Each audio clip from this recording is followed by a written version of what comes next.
Ladies and gentlemen, welcome back to HMP. The countdown is on, and this week we're talking about Automan. I am your host, Adam Portress, and joining me today, like Automan himself, on a scale of 1 to 10, he's an 11. Please welcome the Hartford Hellion, sweet Sean Kovacs from the internet. Now, Cursor, stop being a sex pest and leave that lady alone. Oh, you let him just do what he do. He just, he his own little guy and stuff like that. You try to take Cursor to HR. See if that works out for you. It ain't gonna, because that Cursor just do what Cursor gonna do. Today we're talking about Automan, everybody. Have you never heard of Automan before? You're probably like a lot of folks. This thing came out in 1983, and Sean, what put us on this selection this week? This is one of the things that I always wanted to see, that I always wanted to review on our dumb podcast, because it was one of these shows where when I was a kid, it was the greatest show in the world, and I can't believe that they canceled it. It was one of those shows. Like I don't know if that happens very often to people now. Like I know that Netflix pulls shows early, but I can remember distinctly being a kid, like being like a kid too, not an older kid, and being so upset that they canceled Automan, which was my favorite show at the time in 1983, and with good reason. I mean, you've seen the two episodes, you've seen the pilot episode and the second episode. You know why now. I mean, I can't believe that we made more TV shows after this. Yeah, exactly. Once you've reached the pinnacle of television, do you go further or do you just stop? I keep going. Exactly. You've reached the zenith. There's no further for you to go. But was Manimal before or after this? I believe that it's after, but I don't know entirely. Now, listen, I know you guys have been crapping on our Automan, and I got to admit to you, there were portions of the show that could have been better. I'm not going to lie to you. But if you listen to this, now, I know we have the idea of animal, but what if we took a man and an animal and put it together and we called it Manimal? Mm-hmm. And somebody said, we laughed at Automan. We said this was a terrible idea, but yet you put 13 episodes out. But I feel like this Manimal, I feel like that's going to be the way of the future. Put them on. No, and then you got that Street Hawk. Are these all the same people that do all these shows, or is it kind of like well, you've hipped into it here. Is that everybody knows everybody who was alive during this time knows the name Stephen J. Cannell. Oh yeah, because he made the A-Team, and he has like a very specific ending to his shows. But there was also another guy, and that guy's name is Glenn A. Larson. And Glenn A. Larson is responsible, like he's the producer and the creator and the head writer of just about every TV show from the 80s. Like he's Magnum PI, he's Battlestar Galactica, he's the Fall Guy, he's so many different things, which I thought was wildly awesomely serendipitous this week, because the new Fall Guy movie with Ryan Gosling is out in theaters this weekend. Originally produced we did that by on purpose. Yeah, totally done on purpose. Totally on purpose. And it's he's one of these guys who basically ruled television in the 80s. Him and Stephen J. Cannell and maybe like a handful of others, but Glenn A. Larson's stuff. Like there's no way, if you're an American, you have no idea what, or even in an English speaking country, that you've never seen any of his stuff, because it was just so prevalent everywhere. And so like, while he's doing Automan, I think Knight Rider comes after, but like, he did Knight Rider, and he's like the A-Team, and like there's so actually I think the A-Team is Stephen J. Cannell, but like that's how much he did on television. And so it's just all mixed up in my head. I'm literally going to his IMDb vamping as I'm talking to you, because I don't want to screw it up. And he's, like he did the Buck Rogers in the 25th Century show. He is, if you saw a picture of him, you'd be like, yep, that guy's a producer for television. He's out of central casting. He looks like that guy. And he's, we'll get into it later. I don't want to keep going. Oh, yeah. Because but like even now, he's still, like all of these shows like Hawaii Five-0 and Magnum PI and like all of these things that have reemerged. Like, Yeah. there's a new version of these things. He's making all that money because he's the creator of these shows. Man, I'm like, yeah, I'd like to sell you Magnum PI 2.0. Sure. Will you sign this here check? And they go, yeah. I mean, And there's he's like, 96 episodes of the new Magnum PI. As hard as that is to believe, there are currently 96 episodes of that show. sheesh. He gets paid for every single one of those episodes. That's good, and that's going to go into syndication then at that point, and then just kind of be like your CSIs or your NCISs, where you can travel around on any deep cable station and see any of those episodes 24/7, 365. Yeah. I'm just describing how my parents watch television. If I'm quite frank, boomers will not let go of that. Well, they just won't. They're just like, nope, mom, we're dying on that hill. And there's part of me that kind of respects that. Before we get the Automan, though, we do want to say a thank you to people supporting this show over at patreon.com/HMP. Those people get pre-show, post-show, Dinger Zone. We talking about the future of HMP here in the Dinger Zone and stuff like that. And you guys are helping shape that future and everything. So if you'd like to do that, help this program, keep us on that train just a chugging, head on over to patreon.com/HMP. Boy, I'm really glad I hit that HMP when I did that. It's just kind of worked out right for us in a lot of ways, Huh? Yeah, I don't know. If that statement confuses you, patreon.com/HMP. That's how you sell them, everybody. And if you can't do that, just drop over to the iTunes, give us a 5-star review, aka Humdinger. Or email us, anything of those things. All the links for everything that we do are always in the show notes and stuff like that. And again, we just want to thank you guys ahead of time before we get to the end of the show. Well, we always thank you at the end of the show. Let's thank you a little bit hard up here at the front of the show. Thank you. We love you. We appreciate all of you and for sharing this show and telling everybody, man, we really like it. Awesome.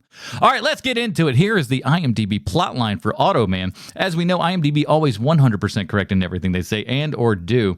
A computer-generated superhero and his human creator fight crime in the city. Well, nailed it. Yes, that is correct. This is created, as we mentioned, by Glenn A. Larson. A lot of fun stuff from him in the past. But let me sell everybody on this Tron ripoff because this sucker's got everything. We start with neon lettering that says Automan, while we see a man also with neon blue sparks of light all over his body as he touches his fist to his wrist as the keyboards that, I kid you not, would go on to score Kids Incorporated swells in the background with lasers, zips, and zops everywhere. Just then, the close-up of a man who looks like he's enjoying a bit of a humdinger, if you know what I mean, and I'm sure that you do, and we're only 7 seconds into this show. We've got Little Ricky himself, Desi Arnez Jr. Bumalo! We got Chuck Wagner, who was also in Into the Woods. Not that one, but I would have loved to see him in that one. We got Robert Stark cosplay. We've got several great value Heather Locklears going on. That's fun. Not sure what this show is about. Check out the 5-minute intro on every episode. The Teletubbies were like, write that down. We got Dayglow tape, a Lamborghini Countach, a helicopter. What if R2-D2 was a ball of light that flew around and checked out ladies' bosoms? Well, we got that. We got a lack of understanding of technology, a ton of great bad cover songs. Sid Haig and Mickey Jones make cameos. We got Flashdance, Saturday Night Fever references, glowing blue everywhere, and a show with computers that has exactly 0 computer effects. A recipe for success, says I. This show's got everything. Yeah, man. I think that, I know that I told you earlier when we were not on the main show that, after watching these 2 episodes, and by the way, again, you're welcome. I was like, wow, I don't really have a ton to say about the show because the formula of the show is so simplistic that it's like, It's like a child's cartoon show, which I think is the whole point of this. But so I watched a documentary on it, and that documentary is like it was done in 2012, and it's probably like 25 minutes long, and there is a ton to talk about the documentary. But if you want to, we should probably first talk about the TV show. Yeah, let's get to the show. Yeah, and Adam is not lying when he says, if you don't know what the show is about, just go to any random episode. You will be completely and utterly filled in like it is an episode of Gilligan's Island, only it's not a catchy song Yeah. that tells you what happens. There's no rhyme. It's literally 5 minutes long. And then on to pile on top of that, they have that 5 minute opening, and in the pilot episode then you get to see what he just talked about for the entire first episode. Yeah. So what he explains in 5 minutes is explained in 45 minutes after the first 5 minutes are done of the pilot episode of Automan. And again, totally worth it. Best show ever. Can't believe we still made TV shows after this. But it is one of those things where the people writing don't understand what computers really are. They're like the sergeant of the show, where they're calling things keyboards and typewriters and like, and I do have to say there are certain moments where they're doing a good job explaining to an audience who might not be familiar, like might not be that tech savvy. It's 1983, like, you know? Like what a hologram is. Like I'm sure in 1983, not all of America had heard the word hologram. Yeah, it's a little foreign. It wouldn't be until 2 or 3 years later where we would be introduced to Gem and the holograms, and then everyone would know. But now I get that show on CBS. So long, so many of these years, I'm like hologram. I know I watched that 5 minute explanation every episode of Automan, but I'm still not quite grasping it. And then when I see Jim and the holograms, it all falls into place. It's and Desi Arnez Jr., who spent his entire life in front of the camera, he looks so uncomfortable in this show. He probably really enjoyed being on the show because he was one of the two leads, but he looks like he doesn't really know what to do when he's not speaking. You know, he's almost like a Simpson character when a Simpsons character isn't speaking. Yeah, just kind of like blip, blip, like you're lucky if you get a little blink of the eyes, like the early animation days where like they just didn't quite always think about everybody in the background, and it's just somebody that's just kind of blinking and standing there until they're called upon. The only difference is the Simpsons did that on purpose because they were like, you know what, this is a pretty good way to save money, and people aren't looking at the characters who aren't speaking, so we just won't animate it like a Disney cartoon would. And we'll save some money. Whereas Desi Arnaz Jr. is just like, if I ain't talking, I ain't acting. He looks like so many different people, because obviously you can see Desi when you look at him. You can definitely see that looks there. Like Desi. But he also there's also like a little Matthew Broderick in there. There's a little what was his face? There's a couple other guys. Casey Kasem. He looks a little like Casey Kasem. A little bit. And so like there's so many times where I'm looking at him just like you can see Desi Arnaz, but you also see about 15 other people, because he's not quite Desi had the thick Cuban accent there and everything that he obviously, kind of, I'm sure that was a lean in at least a little bit. He totally leaned into that. You know what I mean? But but like he's such a vanilla kind of guy, but I guess that's maybe sort of the point, because he's a computer nerd and everything, and you obviously need Automan to be the cool one. I haven't seen the other things that Desi Arnaz Jr. is in. So like, I know that he did a ton of guest star appearances on, Your Love Boat, Your Fantasy Island. Like he did all that stuff, but he's also on like the Brady Bunch and things like that. And I never watched any of the things he was on for that. So I don't know if he was supposed to be like America's answer to Davy Jones, maybe, where he's a little guy, but he's like a cute little guy.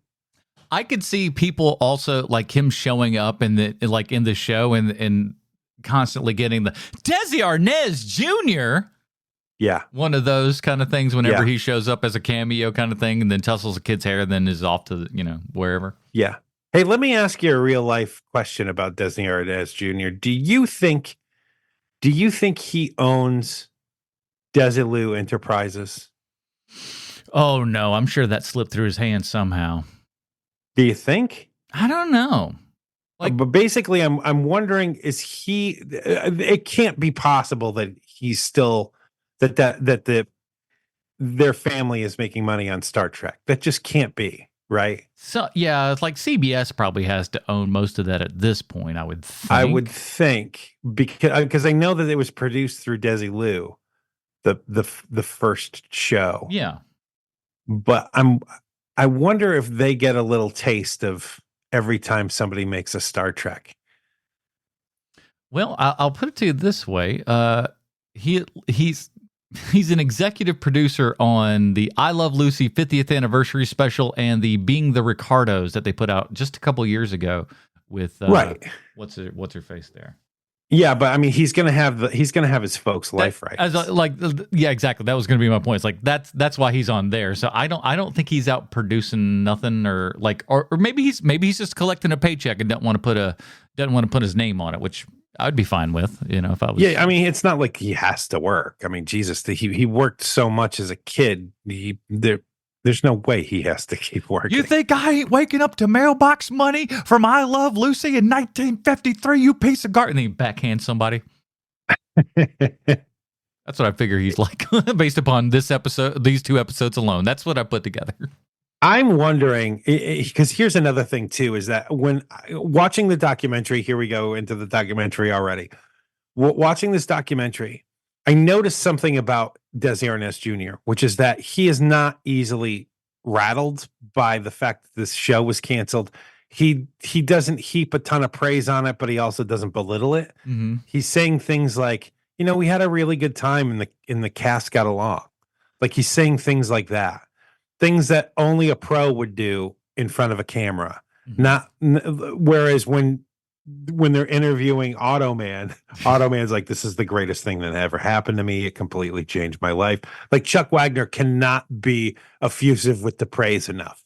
No, whereas, when you look back on it, it's just like you can just see like it feels like he knows that like this is his big thing.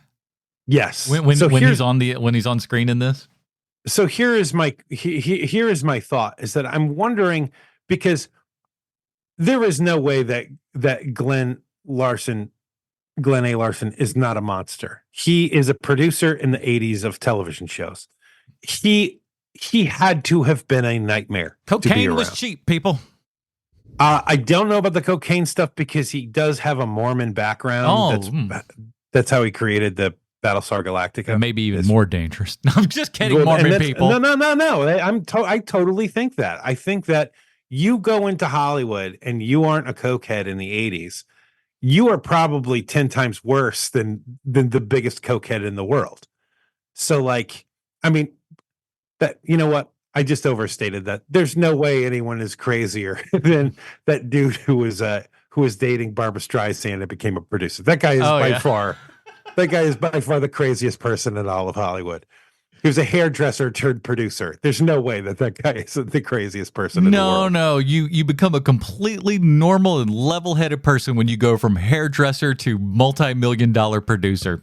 All normal, all regular. Just keep you grounded is what I like to say. Exactly.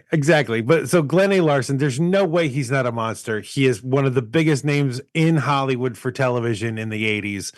And I'm wondering if Desi Arnaz Jr., having grown up in the business, having legendary parents, I'm wondering if he created a bubble around the cast members where they're not getting killed by this producer.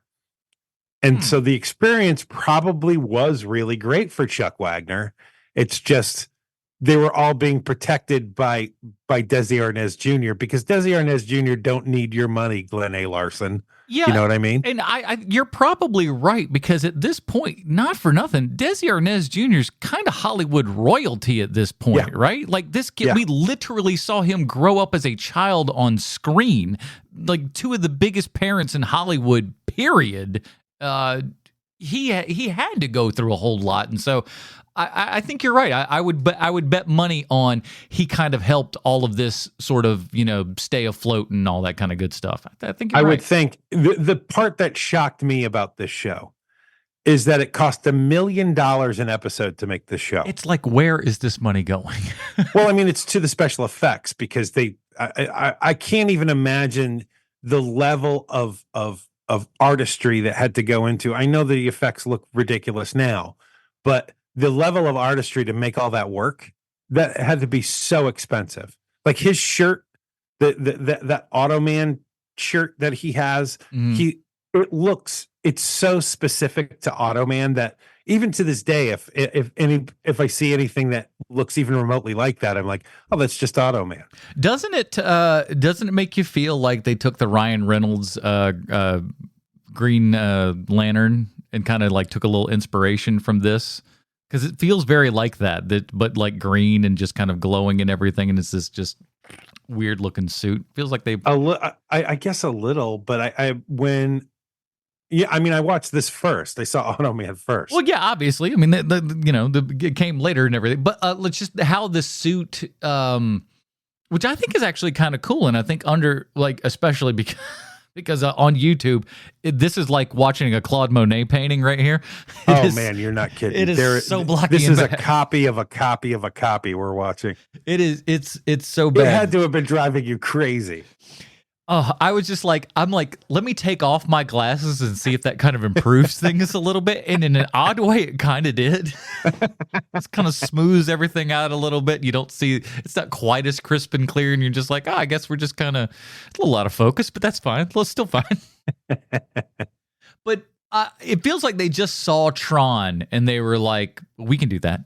Well, that's the whole thing is that, again, to go back to this documentary, is that Glenn A. Larson saw Tron and said, hey, and he was very disappointed in it. He loved the idea of it, but was completely disappointed by it. He's like, let's do Tron, but let's have Tron solve crimes. Basically. The problem is that Tron it's just not hardcore enough, not like kind of street. We want to bring like Hill Street Blues, but to Tron, right? Well, Hill Street Blues is pretty damn realistic. Hey, I don't know if you watched that. You don't think this is realistic? No. Not at all. With him punching a couple things into a computer screen and then a man assimilating out of like thin air into a thing, and we're like, yep, that's computers for you. I do love this era of fictional writing where I don't understand computers. They're magic. Yeah. So I'm going to have them behave like everything's magic. I especially love that he's like that Automan is kind of like Joe Fixit from the Marvel comic books, where if it's nighttime, it's fine, but during the day, you ain't seeing Automan because people are using way too much power. He requires so much power. But yeah, people are sleeping now, and the grid's so cool, so I can now go out and do what kind of bullcrap is this? No, you want to know why? Because the day glow suit in the daytime looks ridiculous. Well, the reason is because they couldn't figure it out in the first those first like bunch of episodes. They couldn't have it work during the day. The special effects guys are like, we cannot make this work. And so later on they were able to do it, like after episode 5, I think it is where they figure it out and they crack the code so he can start walking around during the day. But those first bunch of episodes, they don't know how to do it. They can't figure it out. And so that's why every episode takes place at night, which, by the way, Desi Arnez Jr. totally brings up. he's like, we were on set for 22, 23 hours a day, and we would go start at nighttime and then we would end during the day. And it was brutal. It was brutal. Meanwhile, Chuck Wagner's like, ka-ching, we're on set for 22 hours. And I'm like, Chuck Wagner, Please come down, sir. Please come down. Chuck's like, oh my God, I'm going to make rent this entire year. Desi's like, I've got a mansion already. I've been living in since I was 4. So I'm doing fine. Chuck's just like, I'm out of the bread line. So I'm super stoked about this. But like, for your first question from earlier, I don't know if this question was asked on the main show or on the Dinger Zone, but Manimal and Automan came out the same year. Same year. Okay. Man. Yeah. Also, both shows completely tanked.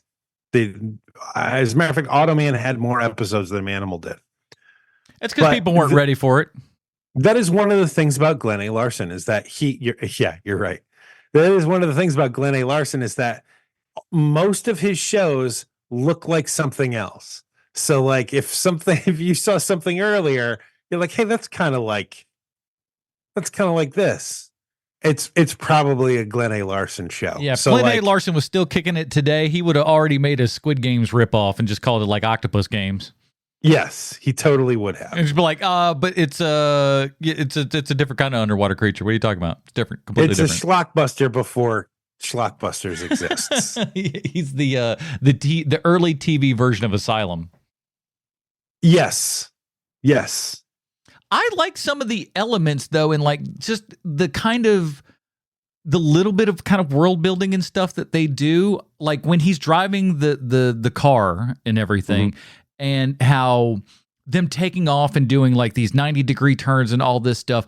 Automan is there and stays completely still and everything, and Desi Arnez Jr. is being flown around in the car like, oh my God, I'm just being tossed left and right here. Little tiny things like that were like, you didn't have to do that, but that's kind of neat and interesting that they were at least attempting to make some sort of a world idea with this.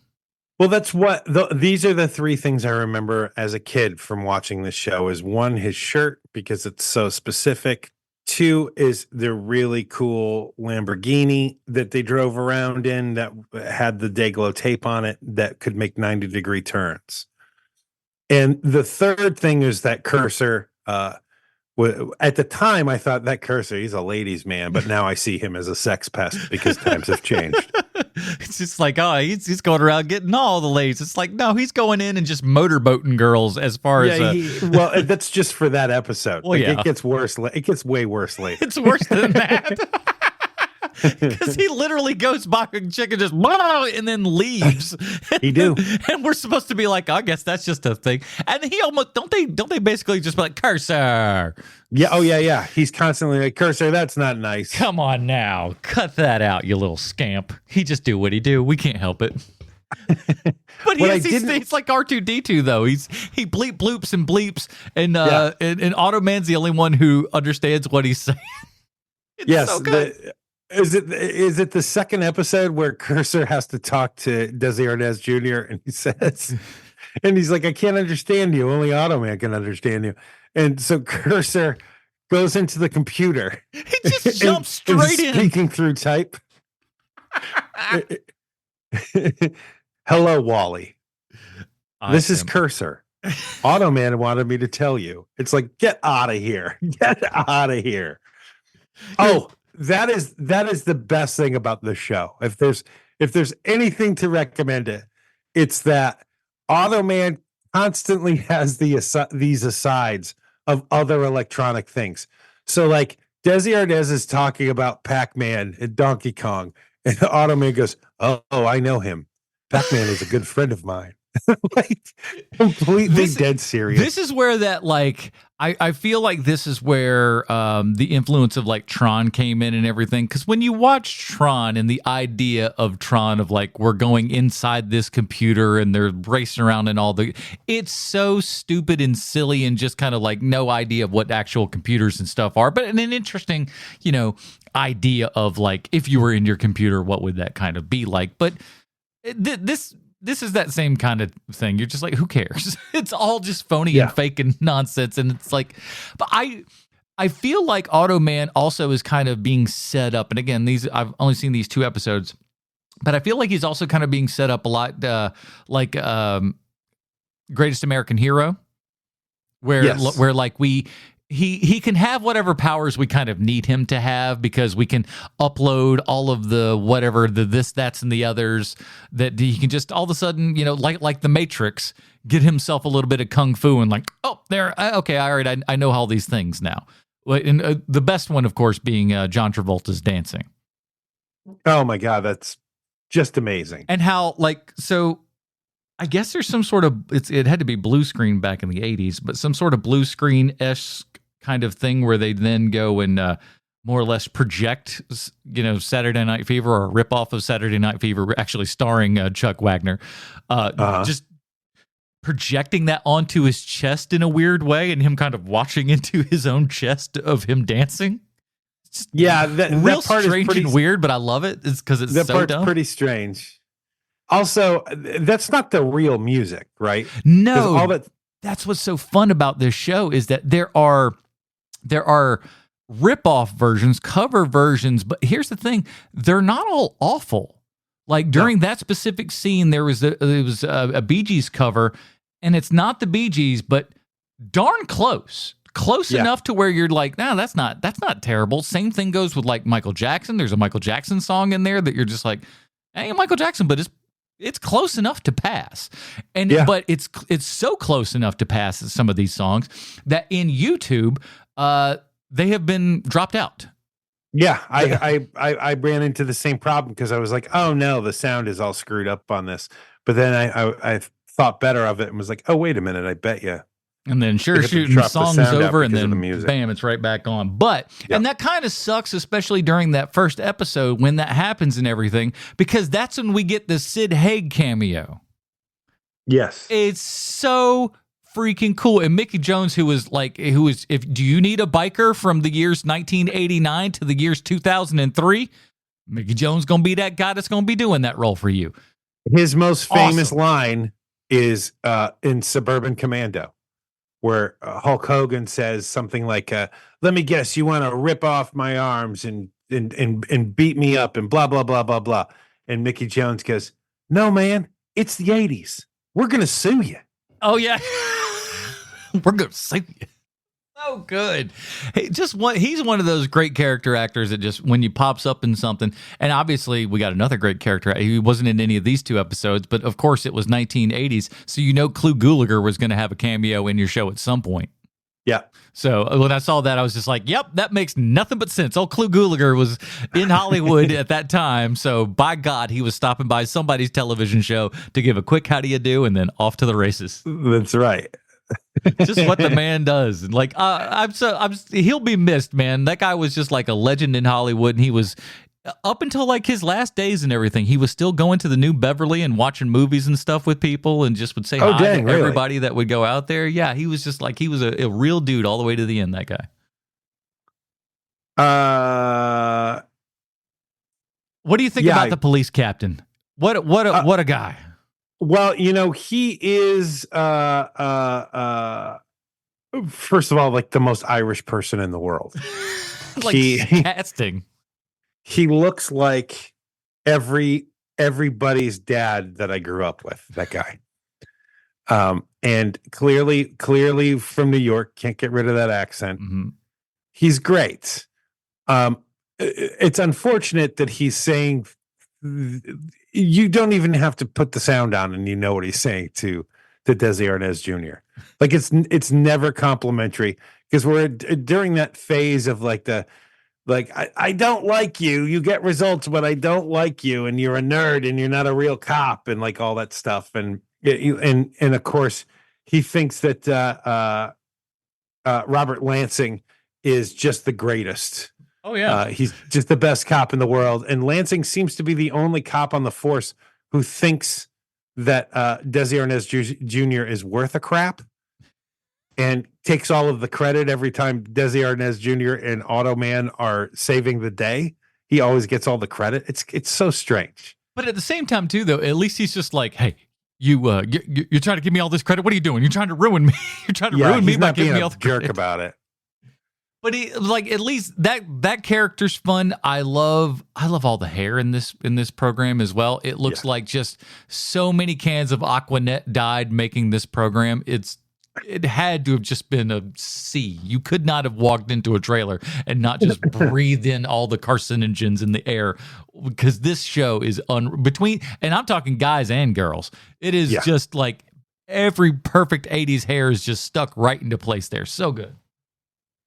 But again, that score, I was shocked at how often that like pop songs came up and stuff. Just like even if they're ripoffs, you still got to pay for something there. It's not like even a sound alike where it's like, oh, this kind of sounds like the Monkees. No, it was like a pretty good ripoff version of that. I don't know how all that works. Yeah, it's like Last Train to Clarksville, but sung by like Davy Jones' brother. Yeah, exactly. We got his backup singer in here who just puts down the temp track so Davey can then come in and go like, oh, that's all I got to do, and then just does that and leaves, because he's a real artist. He doesn't need to mess around with all the other stuff. You set everything up in advance for Davey. Davey knocks it out of the park, goes home. That's how the man works. I do have to say, with the soundtrack to this show, I think that if you made this show without all the needle drops, if you like had a Tangerine Dream score, like think of the score from Thief, from the movie Thief. Yeah. Like as the underbed track to all of the show. And you could even still keep the main theme song, since it sounds just like it. It sounds like Tangerine Dream in the first place. It's like it would be, I don't know how well that show would do, but it would be the most 80s show ever, because right now, it being 1983 and we're going, we're still doing Saturday Night Fever stuff and things, like it's still the late 70s, even though it's 1983. Yeah. Where and you want it to be, you really do want it to be more, at least I did. I wanted it to be way more 80s than it actually was, this show, because it just feels like the late 70s watching it. Yeah, there's not much difference between any of these, and speaking of which, I read that Chuck Wagner like based his performance off of Shatner in Star Trek. Yeah, that's what he says. I don't believe him. Yeah, but I think it's more maybe just kind of the straightforwardness of that kind of thing. I think that's more what he was talking about, because it doesn't sound like he's doing like an impression of Shatner for sure. He doesn't have that Shatner staccato, and also he's putting on that Atlantic voice, that voice that isn't a British accent, but it's not an American accent. This is what a computer sounds like. Yes, he's speaking neutrally, where he's not American or European. It's both things. And it's kind of weird though, because like he never really seems like he's got like an actual personality. He does seem like a computer program, and in a weird way, in as much as he doesn't seem to be, there. He just kind of like, he seems like Chuck's reading the lines. That's all I'm saying. I don't know how much Chuck is acting here. I feel like he's like, I'm in a costume and this costume's doing a lot of the heavy lifting for me. So I'm just going to sit here with my weird makeup on and kind of just like, because he only has one peering kind of look. He only just kind of like looks at you. It doesn't feel like he's ever really emoting or doing anything, interesting. It looks like he's just kind of always like, hey, yeah, here's the thing. Here's the stuff. Here's the lines that I've got to deliver. There you go. And we're done. It's like, well, that's for these first two episodes, you're absolutely right. That's how he is. But they start playing around with him by like the later episodes. Like there's an episode where he's basically Dirty Harry. It's true. Like he's basically Dirty Harry. Then there's another episode where he's a soap opera. Like he's a guy out of a soap opera. Like they are messing around, and they're making him do an awful lot of things that, if he didn't look goofy enough already, he's looking twice as goofy, because now he's a soap opera star. Yeah, but I think it goes back to my previous point of it being that kind of the greatest American hero sort of thing, where it's just like, all right, we'll have a new little element in here. It's a new thing for Chuck to kind of spread his wings and act and all that kind of stuff. I'm sure homie from Captain America probably felt the exact same way. It was like, ooh, I get to spread my wings and act here. It's like, but do you though? Well, and that's one of the things that Glenn A. Larson complains about with this show, is that he's like, we gave him too much to do, and there's too much. He had everything in the first episode, to where he can change his car to a helicopter. He can change his car to a plane. Like, that's way too much for the pilot episode. We should have held back on that. And and uh and I think he's right. If a man jumps out of a computer, okay, I'm still with you. Mm-hmm. But guy can materialize a car out of nowhere. Sure. Okay, I'm still with you. But then that car can also turn into a helicopter. I'm out. No helicopter? You don't. And so, it's one of those things where it's like, yeah, you really should have, Glenn. And it's cool that you learned later. Yeah. But boy, we need to get into Glenn A. Larson, man. So Glenn A. Larson gets interviewed for this 2012 documentary on the making of the series of Automan. And he has on, like, he's totally out of central casting. He's got dyed red hair, like that, like gray orange kind of look going, a tan where it looks so awful. It's not like a George Hamilton style where he looks like he's been baking in the sun forever. Like, the good old baked potato look. That's my favorite. He doesn't have that sort of tan. His sort of tan is, I've had to have multiple skin grafts. Oh no. And so my skin is different colors on my face. So there's that. He's also wearing a sports leisure suit. Like the kind that, like, old people wear when they move to Florida. He's got on like a tracksuit kind of. I'm gonna go running today, and by running I mean walking. He's got big jewelry on. He's got on tinted glasses and clearly hair plugs. And he looks like the worst human being in the world. He looks awful. Like, he looks like the kind of person that has been screaming at people for 40 years and he just got tired of screaming at people. So now he hires other people to do the screaming for him. That's what he looks like. He looks like a producer. And yeah, he's a producer. And it's one of those things where, like, I want to know what Glenn Larson was like on set during the mid 80s. What did that look like? Because it's post Battlestar Galactica. He's had a couple of failures, but he's also had so many hits that he's, like, untouchable. You know what I mean? So, like, what does that look like when you're on a television set? It's a got TV set. Yeah, he's got to be. Yeah, he's probably a monster at that point. And you're right. After Battlestar Galactica, like, even though that wasn't, like, I'm sure the big hit that they actually wanted it to be, a lot of people did like that show back in the day and stuff. So I'm sure that he could always kind of point back to that and just be like, listen, do you know what I gave you? I gave you BJ and the Bear. You need to shut your mouth. Yeah, that's what I mean. Like, just that. He's definitely one of those dudes. Is when you've got like 60 something, credits to your name and stuff, you're swinging it at that point. You know what one of those credits are? Nightman. Oh my God! Well, when you think about it, this doesn't look too far off from Nightman and everything. It's true. You know what this show gave me the feeling about, and you mentioned how, like, some of these shows had this feeling and they were there and they were gone, and, like, while you're a kid you thought, oh my God, this show. You know what show this was for me in the mid 90s? Was Viper. Oh, was it? That's the equivalent of this show to me. This is like what Viper was to me in the 90s, where it's just like, okay, we got a car. We got a car and it's got all this kind of cool stuff to it and everything. And the Viper was just such a brand new vehicle at that point. And they're like, we're gonna give this car its own television show. And it was, I don't know. It was again, much like I'm sure this show was for you. I remember Viper being awesomely cool. And I'm sure Viper is an absolute turd. Sure. Yeah. There's no way it's not. It has to be. because we built it. Hey, we're going to take this Dodge car and we're going to build a whole entire show around it. It's like, is it going to be like Knight Rider? Yes and no. Yes, in as much as it's a car that does stuff. No, in as much as no one's going to watch it. Except for 11-year-old Adam is just like, it's got a cool car in it. Look at that Viper, so cool. And, like, I don't even remember what the Viper car did. I know it did something.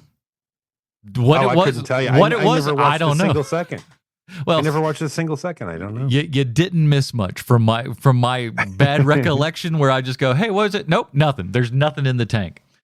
But you're right. The big element of this show is the formularity of it all. It's like every single, because even within these 2 episodes, I can tell you almost every episode is going to be like the Ghost Rider 2. And I'll tell you what I mean by that. In as much as you remember in Ghost Rider, I think it was Ghost Rider 2, where like him and Sam Elliott are like riding in for that last thing, and like Sam Elliott's the old Ghost Rider and everything, and they're going in for that one final fight there and everything. They travel, they get to the end, and then Sam Elliott's like, "Well, that's as far as I go."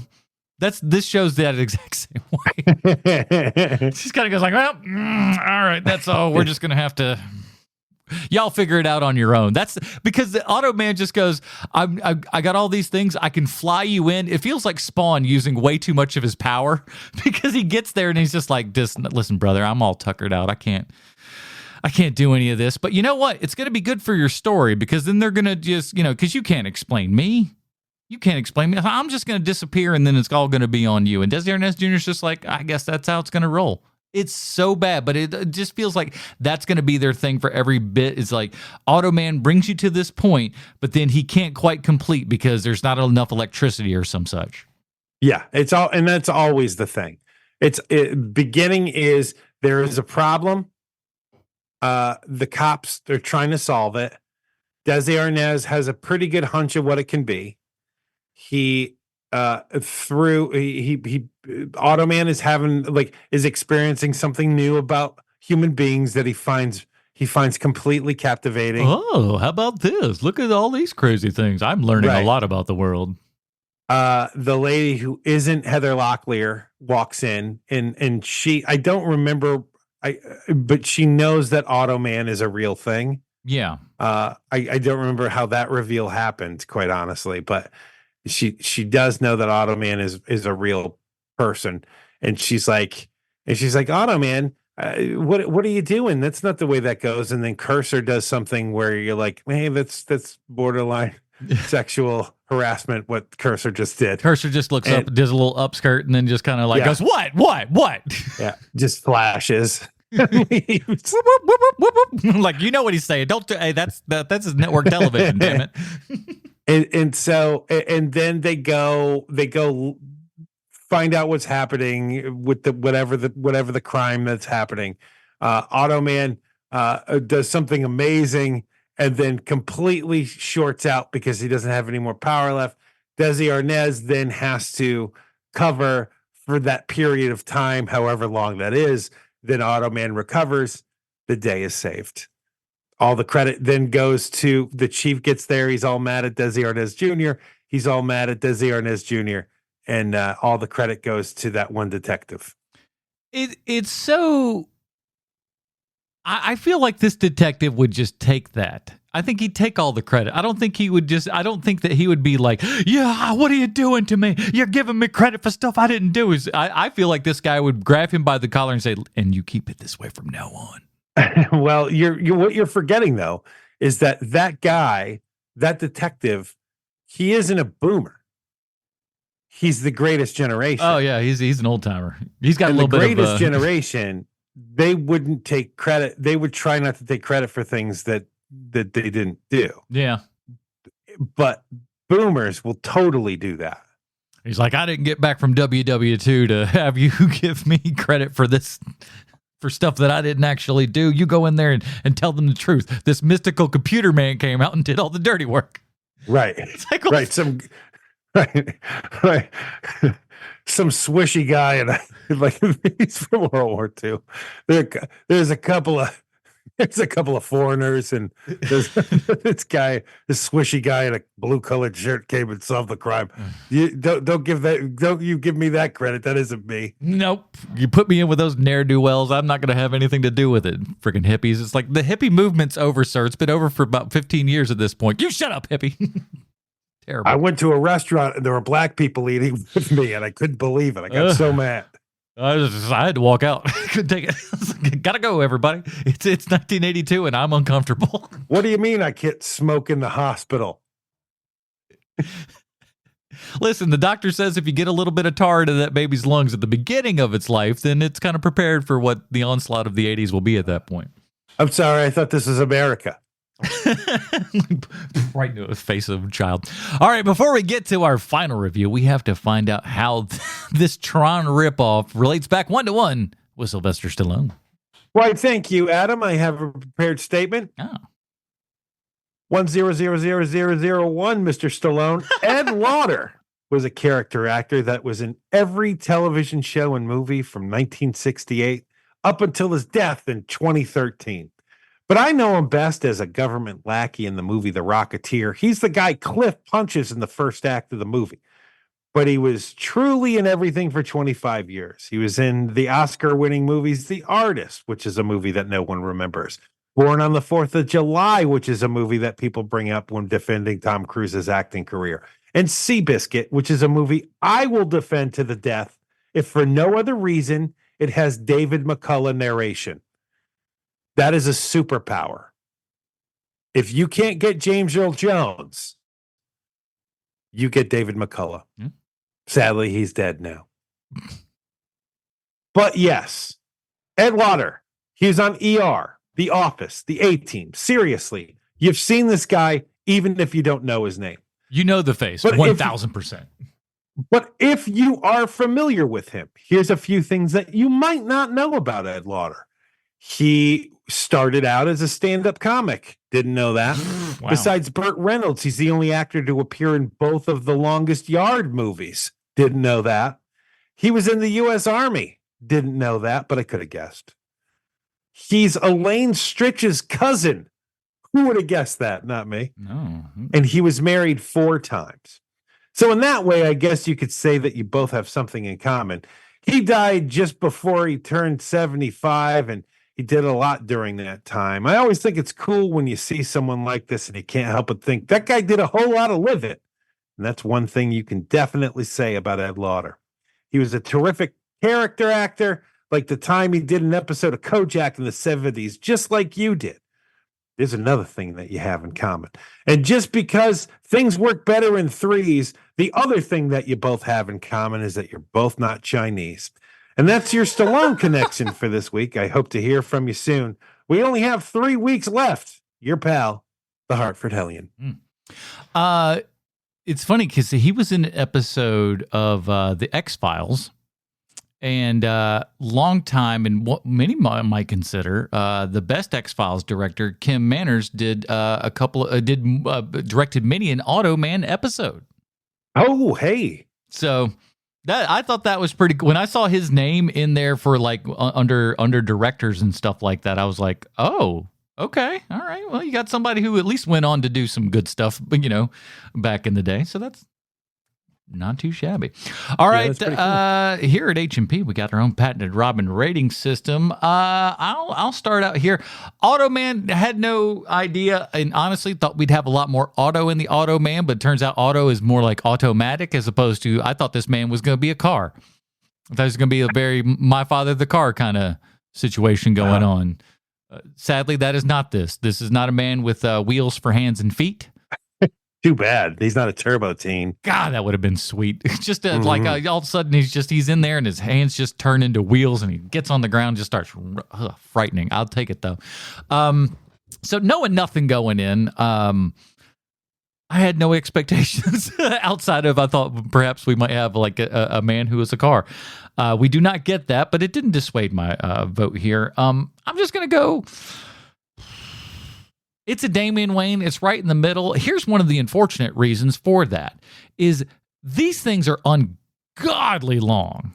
Why is the pilot over an hour and the second episode is 45 minutes, which I thought had to be what the regular runtime would end up being and stuff. So I guess the first one was like a TV event, if you will. It's too freaking long. These should be half-hour episodes, quite frankly. Yeah, I mean they're for children. Yeah. Clearly, this is a show for. But that also allows a bit of the problem. There is that this is for children, but children aren't going to have the patience to sit and watch this because there ain't enough fun stuff going on. There's not enough special effect, not enough blue glowing lights for the kids in this one. I can tell you that. So yeah, Damian Wayne right in the middle. As much as I want to give this a Dick Grayson, and I really do, I can't. I can't. Yeah. This show is bad. This show doesn't pass the phone test. The people in it, about 80% of them don't want to be there. No. The guy playing Automan wants to be there. No, he's digging it. He's like he's clearly got a role and he's excited to be there. He may not be doing the best job in the world, but he's excited to show up for work every day. And the lady who's not Heather Locklear, she totally wants to be there as well. Yeah, she figures she thinks that this is going to be her starting point, her big catalyst. She does. I think that she missed her calling because she probably should have been like a morning show host. You know, she's so bubbly. Yeah, she's so positive, and clearly, like great as that type of character. Mm-hmm. That's great. Literally everybody else on the show is just going through the motions. Every cop, Glenn A. Larson, the writer. Every cop and detective all are just like, they're receiving paychecks for this. They're just like, I'm on television. I'm a character actor. This is just kind of what I do. I'm getting that bread.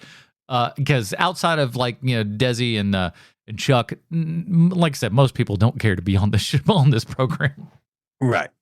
So I've got to give it a Damian Wayne.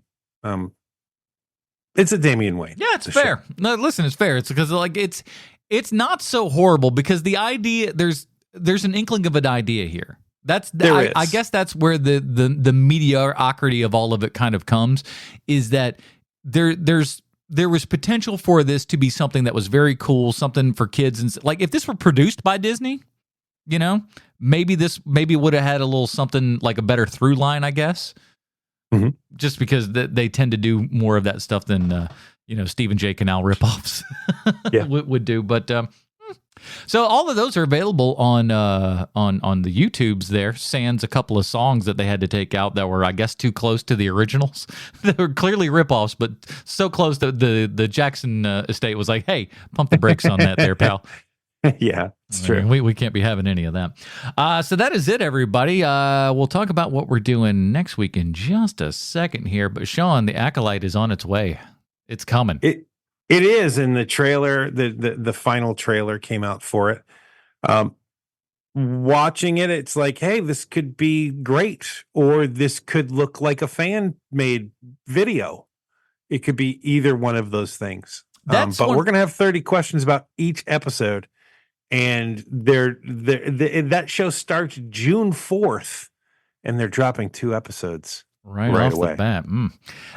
That's one of the things, like when they get involved with like a lot of Jedi and stuff like that, that's when it all starts feeling like fan-made stuff to me. Yeah. Because that's kind of what we've had all over all these years and stuff like that, is like we didn't know a whole bunch about outside like Jedi, outside of the the handful and stuff that we know.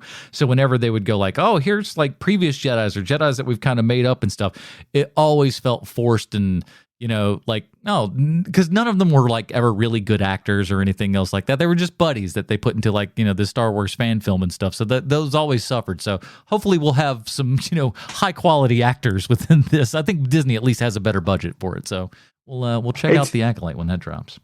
The most fan films are usually fat guy in brown robe, running around through the woods. Doing a lot of force pushing and a lot of force pushing. Exactly. A lot of just swinging around and stuff. I saw a video, just a quick tangent. I saw a video of what the times they are changing. There was a high school talent show, and this kid's talent was spinning around a lightsaber. Wow. He wasn't bad at it. I'll give the kid credit where credit is due.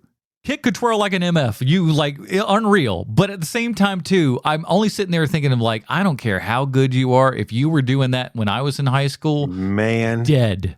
Just dead. You wouldn't live. You wouldn't live to see the next day, because your entire life would have just been taken from you, from just everyone just dogging you forever and a day. You'd never come back from it. You'd be the Star Wars kid. I knew when I knew things had changed when my oldest daughter, with no shame at all, was wearing a Doctor Who TARDIS toboggan hat Oh, yeah. Wow. to school. And I was like, man, that I'd have been murdered. That'll get you a straight whooping where I come from, boy. It's true. You don't play around in those things, man. So, but join us back here for all of those fun things over at our 30 Questions show. That's ultimately what we're saying here. Next week, we're jumping back in, as we say, as we wind it down here and everything.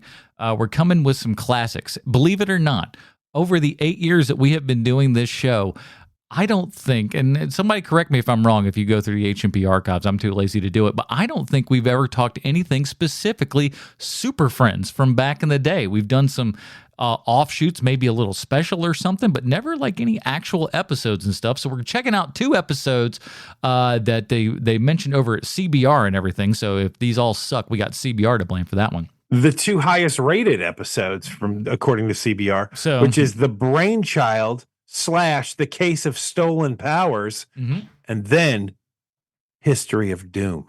Which honestly, when I read the plot for History of Doom, it actually sounded like way more impressive than anything of this era. So I'm really interested to see how that one actually pans out, because you're like, oh, this might be interesting. But then you realize when it was made and you're like, probably not, though. But that's what's going to be fun about it. We're going to check all that out. Bruce should be back next week here and everything. The man is a father, and he's only got so many years with his children. You let him enjoy that, damn it. As we you get 18 summers with your kids. Take them while you can, baby. So we always are happy to let him kind of do that in here and everything. And so he'll be back next week when we're talking Super Friends. For the absent Bruce Leslie, the Hartford Hellion, Sweet Shanta Kovacs from the internet, I'm Adam Portress. Stay super, everybody. Bye, Marty and Evie.